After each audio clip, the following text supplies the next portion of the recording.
अस्सलाम वालेकुम जी dear students, उम्मीद करता हूँ आप सब खैर ऑफियत से होंगे। डियर स्टूडेंट्स, आज की इस वीडियो में मैंने आप लोगों से एक बहुत ज़्यादा इंपॉर्टेंट टॉपिक शेयर करना है, स्पेशली 9th क्लास के लिए। क्योंकि आप बच्चे अभी फर्स्ट टाइम बोर्ड के पेपर दे रहे होते हैं तो आप लोगों को इतना आइडिया नहीं होता। देखें, आप लोग एक बहुत अहम टॉपिक को इग्नोर करते हैं और वो है डेफिनेशंस। ठीक है, अब आप लोगों को ये भी आइडिया नहीं होता कि आपका जो पेपर बनता है उसमें कितने परसेंट पोर्शन डेफिनेशन का होता है। तो बेटा बोर्ड वाला जो है वो कम से कम 25 to 30% आपका जो पोर्शन है पेपर का उसमें डेफिनेशंस होंगी, जो कि आप लोग मोस्टली बच्चे उसको इग्नोर करते हैं और सिर्फ सारी तवज्जो एक्सरसाइज के क्वेश्चंस को सोल्व करने पे लगाते हैं। ठीक है, ये मेरा एक आपको एक राय है, एक ओपिनियन है कि बेटा आप सिर्फ एक्सरसाइज के क्वेश्चन पर तवज्जो ना दिया करें, बल्कि उसके साथ साथ मोस्ट इंपोर्टेंट टॉपिक डेफिनेशंस को भी आपने लाजमी प्रिपेयर करना है। इसकी रीजन ये है कि अगर आप लोग डेफिनेशन के बगैर जाते हैं तो बेटा आपके लिए पूरे मार्क्स लेना बहुत मुश्किल हो जाएगा। ठीक है, और ये भी एक चीज है, ये मेरी राय है, इंशाल्लाह मुझे उम्मीद है कि अगर कोई बच्चा ये डेफिनेशंस, ये मैंने बड़ी इंपॉर्टेंट डेफिनेशन जो बोर्ड के पेपर के हवाले से है, कि अगर कोई बच्चा ये वाली डेफिनेशंस करके चला जाता है तो इंशाल्लाह उसके बोर्ड में जो पेपर में डेफिनेशन आनी है वो सारी की सारी हो जाएंगी। ठीक है, अगर कोई बच्चा सिर्फ ये डेफिनेशन करता है और जो चैप्टर के लास्ट में रिव्यू एक्सरसाइज के बने बनाए एमसीक्यूज करता है तो मुझे यकीन है कि वो बच्चा फेल नहीं हो सकता। अगर किसी की तैयारी अभी बिल्कुल भी नहीं है, वो अभी बिल्कुल ही उसने पूरा साल फोकस नहीं किया और उसकी तैयारी का लेवल अभी इतना नहीं है कि वो अच्छे मार्क्स ले सके, तो अभी उसके पास ये अपॉर्चुनिटी है कि वो रिव्यू के एक्सरसाइज के बने बनाए एमसीक्यूज करके जाए। और ये जो डेफिनेशंस आज मैं मेंशन करूंगा, अगर आप इसको अच्छे से करके जाते हैं तो इंशाल्लाह आप लोग पेपर में इजीली पास हो जाएंगे। तो चलिए स्टार्ट करते हैं कि आपने कौन कौन सी डेफिनेशन करनी है। बेटा मैंने चैप्टर वाइज डेफिनेशन लिखी हुई है और गिनी चुनी डेफिनेशन है, कोई बहुत ज्यादा डेफिनेशन नहीं है। अगर आप इसको अच्छे से कर जाते हैं तो इंशाल्लाह आपके बोर्ड में आने वाली डेफिनेशन कवर हो जाएंगी। तो बेटा चैप्टर नंबर 1 में हमारे पास सिर्फ 3 डेफिनेशन है, ये मैंने सामने पेज नंबर भी मेंशन किया हुआ है। आप जाकर अपनी बुक को ओपन करेंगे और उस पेज पर जाकर आपको ये डेफिनेशन वहां पे लिखी हुई मिल जाएगी। ठीक है बेटा, पहली डेफिनेशन जो मोस्ट इंपोर्टेंट है आपकी बुक में वो है डिफाइन सर्ड। ठीक है, सर्ड क्या होता है ये आपको वहां पेज पे लिखा हुआ प्रॉपर मिल जाएगा। अभी मेरा जो मेन मकसद है वही है कि आपको पता चल जाए कि आपकी बुक में डेफिनेशन है कौन कौन सी और बोर्ड के हवाले से डेफिनेशन कौन सी इंपॉर्टेंट है। जी, दूसरी हमारे पास है स्टेट ट्रांजिटिव प्रॉपर्टी। ठीक है बेटा, और एंड थर्ड नंबर पे हमारे पास डिफाइन टर्मिनेटिंग डेसिमल नंबर। ये 3 मोस्ट इंपोर्टेंट डेफिनेशन है। इसके साथ वैसे तो डेफिनेशन और भी हैं, लेकिन अगर आप ये 3 कर लेते हैं तो आपका जो फर्स्ट चैप्टर में से डेफिनेशन आएगी वो इंशाल्लाह कवर हो जाएगी। फर्स्ट चैप्टर में से बेटा 2 शॉर्ट्स आने हैं, हो सकता है वो एक आपको क्वेश्चन सोल्व करने के लिए दे और एक जो है वो आप डेफिनेशन आपको करने के लिए दे। ठीक है, चैप्टर नंबर 2 की अगर हम बात करें तो इसमें से भी मैंने आपको पेयरिंग स्कीम के लिए स्पेशल एक वीडियो बनाई हुई है। अगर आपको नहीं पता, आप तक वो पेयरिंग स्कीम वाली वीडियो नहीं पहुंची, तो मैं इंशाल्लाह डिस्क्रिप्शन में आपको उसका लिंक भी दे दूंगा और वहां से जाकर भी आप पेयरिंग स्कीम 9th क्लास वाले बच्चे देख सकते हैं। ठीक है, चैप्टर नंबर 2 देखें, इसमें से भी 2 शॉर्ट्स आने तो एक डेफिनेशन वो जरूर यहाँ से पिक कर सकता है। जो मोस्ट इंपोर्टेंट डेफिनेशन है बेटा वो है डिफाइन साइंटिफिक नोटेशन। ठीक है, ये पेज नंबर 21 पे आपको बुक पे मिल जाएगी। इसी तरीके से right difference between common and natural logarithm, ये बहुत इंपॉर्टेंट शॉर्ट क्वेश्चन है। इसमें 2 डेफिनेशंस कवर हो रही हैं, एक नेचुरल लॉगरिथम की, एक कॉमन लॉगरिथम की। ये पेज नंबर 29 पे आपको बेटा मिल जाएगी। फिर डिफाइन एंटी लॉगरिथम, ये पेज नंबर 28 पे आपको मिल जाएगी। ये इस चैप्टर नंबर 2 में से भी सिर्फ आपने 3 डेफिनेशंस करनी है। इसी तरीके से चैप्टर नंबर अगर मैं 3 की बात करूं तो ये मोस्ट इंपोर्टेंट है डेफिनेशन के हवाले से, क्योंकि इसके अंदर डेफिनेशन ज्यादा है, क्वेश्चन कम है। तो इस बात की तो श्योरिटी है 100% के अगर किसी चैप्टर में से डेफिनेशन नहीं भी आती, लेकिन चैप्टर नंबर 3 में से उसने एक डेफिनेशन को पिक लाजमी करना है। तो इस चैप्टर की डेफिनेशन पे आप मेन फोकस रखिएगा। इस चैप्टर में से कौन कौन सी डेफिनेशन आ सकती है बेटा? Define proper subset most important है, पेज नंबर 41 पे आपको मिल जाएगी। ठीक है, पावर सेट की डेफिनेशन है, ये भी 41 पे मौजूद है। फिर है डिसजॉइंट सेट, ये 43 पेज पे है।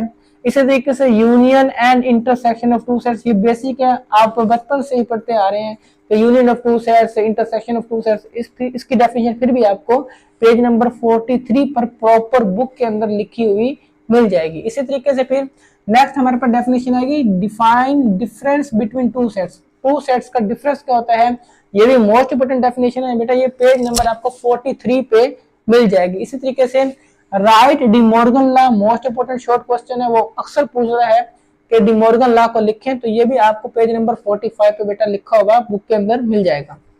इसी तरीके से डिफाइन कंप्लीमेंट ऑफ सेट, कि सेट का कंप्लीमेंट क्या होता है, जैसे कि आप ए सेट है तो आप उसको क्वेश्चंस के अंदर ए कंप्लीमेंट निकालते थे कि पहले सेट यूनिवर्सल सेट के वो एलिमेंट जो नेक्स्ट वाले सेट में नहीं होते। बहरहाल ये डिटेल आपको लिखी हुई बुक के अंदर मिल जाएगी। आज मेरा जो मकसद है, मैं अगेन रिपीट कर दूं, आपको डेफिनेशन सोल्व करके बताना नहीं, बल्कि आपको ये बताना है कि चैप्टर के अंदर मोस्ट इंपोर्टेंट डेफिनेशन कौन कौन सी हैं, ये ऑलरेडी बुक के अंदर आपको प्रॉपरली लिखी हुई मिल जाएंगी। उसके बाद बेटा चैप्टर नंबर 4 की बारी है। चैप्टर नंबर 4 में से मैंने सिर्फ आपको एक डेफिनेशन दी है और एक क्वेश्चन दिया है, वो कौन सा है, मोस्ट इंपोर्टेंट क्वेश्चन है, डिफाइन एचसीएफ एंड एलसीएम। ये दो डेफिनेशन है बेसिकली, तो वो पूछ सकता है right difference between LCM and HCF and define LCM and HCF. ठीक है बेटा, ये आपको 74 और 75 पेज पे लिखी हुई डेफिनेशन मिल जाएंगी। दूसरा क्वेश्चन मोस्ट इंपोर्टेंट पूछा जाता है, बाज़ औक़ात अक्सर 10th क्लास में पूछा जाता है, how many method to solve HCF. HCF को सोल्व करने के कितने मेथड है बेटा, ये आपको बुक पे भी लिखा मिल जाएगा पेज नंबर 74 पे। वैसे मैं आपको बता देता हूँ बेटा, एचसीएफ को सोल्व करने के 2 मेथड हमारे पास होते हैं, एक होता है डिवीजन मेथड और दूसरा हमारे पास होता है फैक्टराइजेशन। आप नंबर्स को, पॉलिनोमियल्स को फैक्टराइज करके भी एंड आप उनको डिवीजन मेथड से भी एचसीएफ निकाल सकते हैं। देन हमारे पास चैप्टर नंबर 5 है, ओनली वन डेफिनेशन बेटा, और मुझे उम्मीद है कि इंशाल्लाह ये एक ही डेफिनेशन आएगी आपके पेपर में, वो है define linear equation in one variable. ये आपका पेज नंबर 82 पे बेटा मिल जाएगी। यहाँ पे एक थोड़ी सी आप चेंजिंग कर लें कि लीनियर इक्वेशन भी पूछ सकता है और लीनियर इनइक्वालिटी भी पूछ सकता है। तो फर्क ये है कि यहाँ पे इक्वल का साइन होगा, वहां कोई इनइक्वालिटी का साइन होगा, लेस देन का होगा या ग्रेटर देन का होगा। ठीक है, इसके बाद चैप्टर नंबर 6 हमारे पास इंपोर्टेंट है, तो क्वेश्चन आएगा difference between degree and radian. Degree और रेडियन में क्या फर्क है, पेज नंबर 98 पे डिग्री की और 100 पे रेडियन की डिटेल डेफिनेशन लिखी हुई है, उसको जाके आप विजिट करेंगे तो आपको दोनों डेफिनेशन वहां से मिल जाएंगे। उसके बाद बेटा इंपॉर्टेंट डेफिनेशन है, define acute, obtuse, right angle.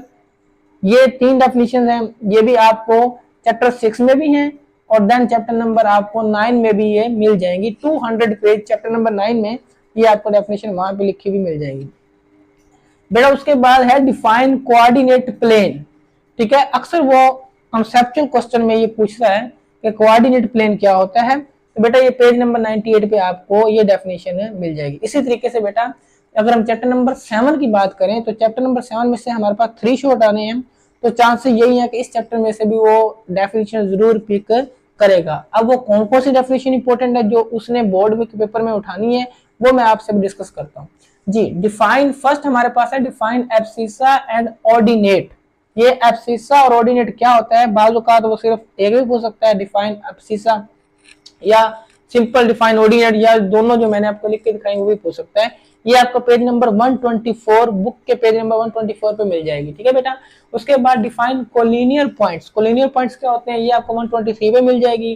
फिर इसी के साथ साथ पैरेलल लाइंस क्या होती हैं, परपेंडिकुलर लाइंस क्या होती हैं, ये बेसिक डेफिनेशन है जो आप लोग अपनी वर्डिंग में भी लिख सकते हैं। आपको पता है कि जब टू लाइंस आपस में कभी भी ना मिलें, वो आपस में पैरेलल लाइंस होती हैं, और जो लाइंस एक दूसरे के साथ 90 के एंगल बनाती हैं वो परपेंडिकुलर लाइंस कहलाती हैं।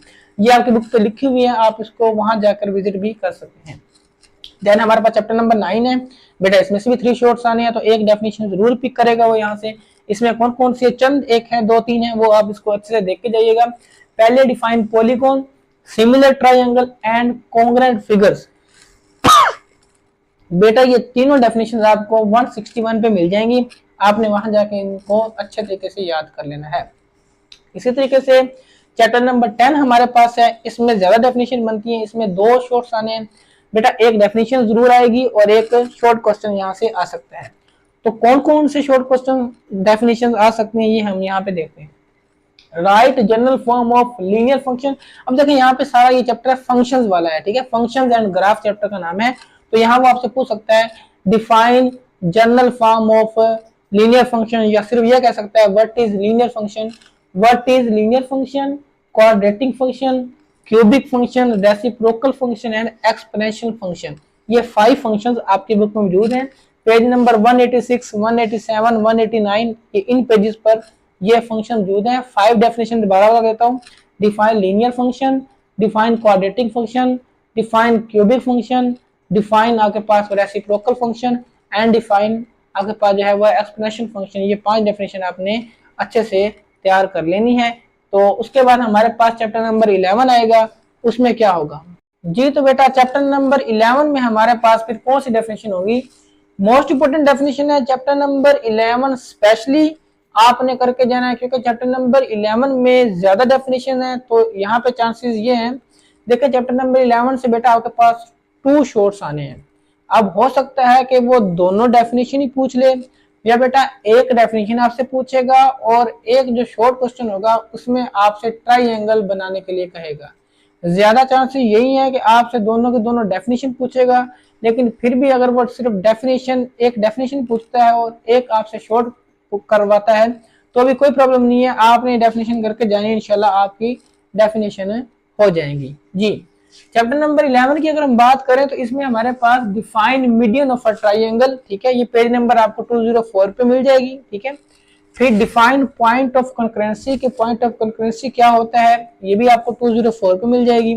इसी तरीके से define circum centre, circum centre क्या है ये 205 पे आपको लिखा हुआ मिल जाएगा। उसके बाद ऑर्थो सेंटर, इन सेंटर, ये दोनों आपको 206 पे मिलेंगे। यहाँ पे ध्यान रखना बेटा, यहाँ पे मिक्सिंग बहुत सारे बच्चे कर जाते हैं कि ऑर्थो सेंटर की डेफिनेशन इन सेंटर में लिख जाते हैं और इन सेंटर की डेफिनेशन है वो ऑर्थो सेंटर में लिख देते हैं। तो आपने खास तौर पे इन चीजों का ध्यान रखना है, अच्छे से डेफिनेशन याद करनी है ताकि आप मिक्सअप ना कर लें।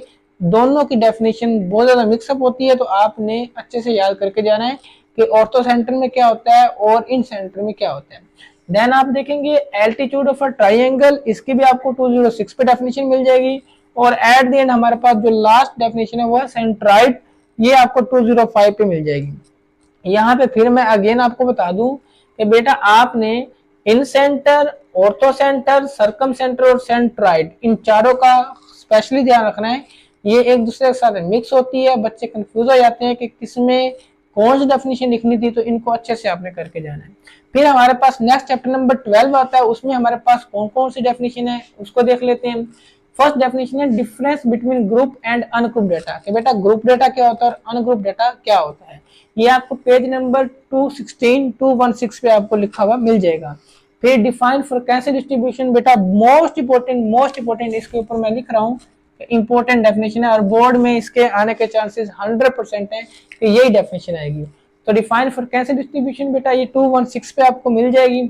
उसके बाद क्लास बाउंड्रीज बेटा क्या होती हैं, ये डेफिनेशन है 2118 मतलब 218 पे आपको ये डेफिनेशन मिल जाएगी। उसके बाद हिस्टोग्राम ग्राफ बेटा ये आपको 219 पे डेफिनेशन लिखी हुई मिल जाएगी। इसी तरीके से अर्थमेटिक मीन बहुत इंपॉर्टेंट है, ये बेटा 225 पे आपको डेफिनेशन प्रॉपर लिखी हुई मिल जाएगी। इसी तरीके से बेटा मीडियन क्या होता है ये डेफिनेशन आएगी। और उसके बाद मोड, ये मीडियन, मोड, अर्थमेटिक मीन, ये तीनों ही स्टैटिस्टिक का हिस्सा है, तो आपने इसको भी अच्छे से देख के जाना है। मोड की डेफिनेशन आपको 232 पे मिल जाएगी एंड देन मिड पॉइंट की बेटा लास्ट डेफिनेशन होगी वो 221 पे आपको मिल जाएगी। बेटा ये थी चैप्टर नंबर 12 की डेफिनेशन। और एट द एंड हमारे पास लास्ट चैप्टर बचा चैप्टर नंबर 13, उसकी डेफिनेशन कौन कौन सी है जी, उसकी तकरीबन आपके पास 4 डेफिनेशन है, आपने अच्छे से करके जानी है। इंशाल्लाह उम्मीद है कि इसमें से भी या तो दोनों डेफिनेशन आएगी या एक डेफिनेशन जरूर आएगी। डिफाइन प्रोबेबिलिटी इंपॉर्टेंट है। उसके बाद डिफाइन आउटकम्स, आउटकम्स क्या होता है ये डिफाइन आ सकती है। प्रोबेबिलिटी की डिफाइन 243 पे है, आउटकम की 244 पे है। बेटा सैंपल स्पेस वो आपको पेज नंबर 245 पे डेफिनेशन मिल जाएगी। और जो हमारे पास लास्ट डेफिनेशन है रिलेटिव फ्रीक्वेंसी, इसकी डेफिनेशन आपको 253 पे मिल जाएगी। बेटा ये तो हमारे पास थी तमाम डेफिनेशन पूरी बुक की। अगर किसी बच्चे को फिर भी किसी डेफिनेशन के बारे में कंफ्यूजन हो तो मुझसे कमेंट सेक्शन में आके पूछ सकता है। इंशाल्लाह मैं उम्मीद करता हूँ कि आपको ये जो डेफिनेशन वाला पोर्शन है अच्छे से समझ आ गया होगा कि बोर्ड्स के हवाले से आपने कौन सी डेफिनेशन तैयार करनी है। तो इंशाल्लाह अगर आप ये डेफिनेशन अच्छे से तैयार करके जाते हैं तो मुझे उम्मीद है कि इंशाल्लाह आप बोर्ड में जितनी भी डेफिनेशन आएंगी वो आप तमाम की तमाम उसको आप अटेम्प्ट कर लेंगे। Thank you so much. अल्लाह हाफिज, अपना ख्याल रखिएगा।